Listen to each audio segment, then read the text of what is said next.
G'day everyone and welcome to VHS Openings. I'm Lachlan Madison. Now our VHS opening for tonight is Ballistic Blues. Carlton's 1995 season heights. 1995 yes, from 7 Sport, and here we go.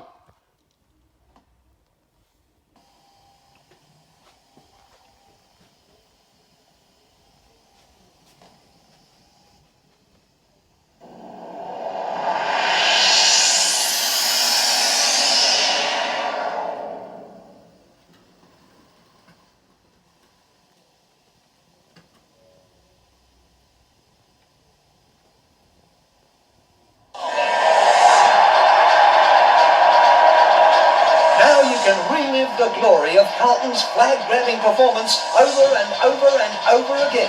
The entire event, from pre-match entertainment to the lap of honour and medal and cup presentation, is captured on this official collector's edition 95 Premiers video with the famous web cover. The 95 Premiers commemorative video from Australian Football Video at only $29.95. It's a steal.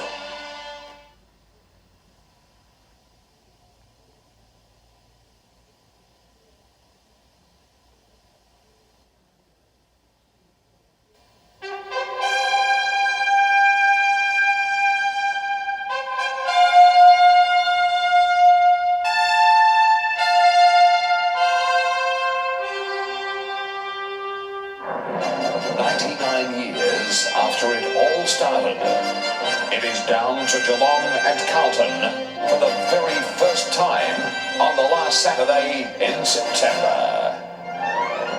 The lead-up has seen black ties, red eyes, the sensation, packed training venues.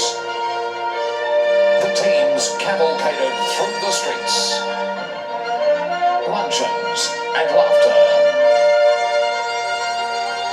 A town coming to a standstill, a city coming to life.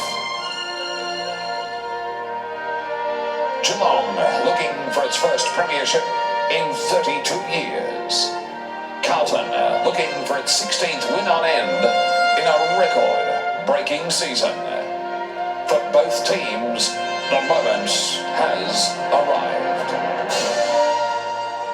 And with that introduction, viewers in the United States, England, New Zealand and throughout Asia were welcome to a live telecast of the 1995 AFL Grand Final. Hard to believe that these two inaugural members of the league had never met on a Grand Final Saturday. But that's the end of the story for the Blues. It really had its start way back on a Sunday in April. Same ground, different enemy.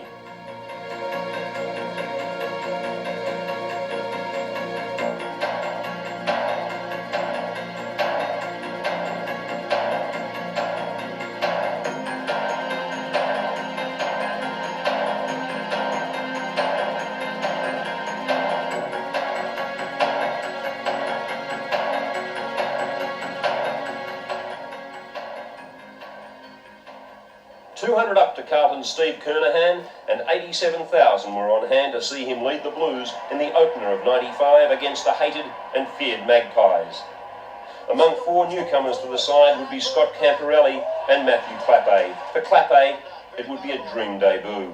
Kicks into the forward Inside 50. Punched away by the Collingwood defence. Clappe, handball, Pearce, back to Clappe, and he will kick a goal. The 25-year-old West Australian had played 29 games with the Eagles, but in his first with the Blues would win the 3 Brownlow votes, one for each of his crucial goals. The Blues had started the season on the 5th line of betting at 10-1 for the flag. The bookies had little knowledge of the onslaught to come. The third quarter would be the vital one for Carlton, as it proved all year, and 4 goals gave the Blues a nice 17-point buffer at the last change.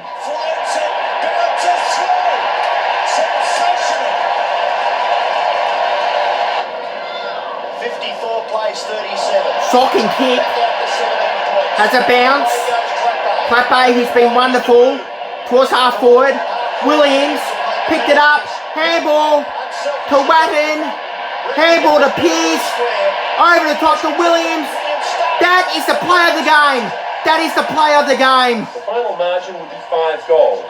For the 106th time in 210 of these classic encounters, the points went to Carlton, and Coach Parkin spoke glowingly of his skipper.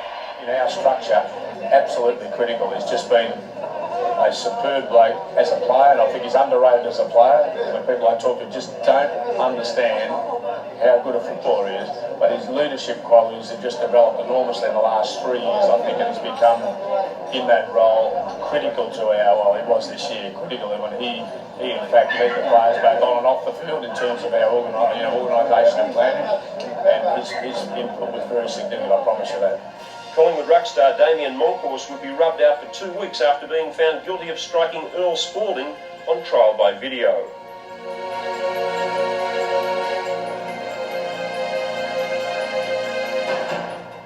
A second Carlton debutant scooped the 3 Brownlow votes in round 2. Scott Camporelli from Woodville West Torrens in Adelaide stamped his potential with an outstanding game against Fitzroy.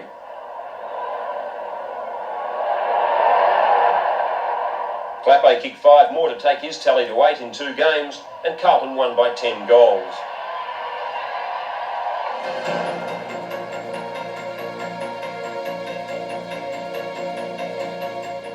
Enough of the youngsters. And that's the end of tonight's video sobbings. Thanks for watching. We'll see you next Monday night, and it's only on Passion AFL. Good night, everyone.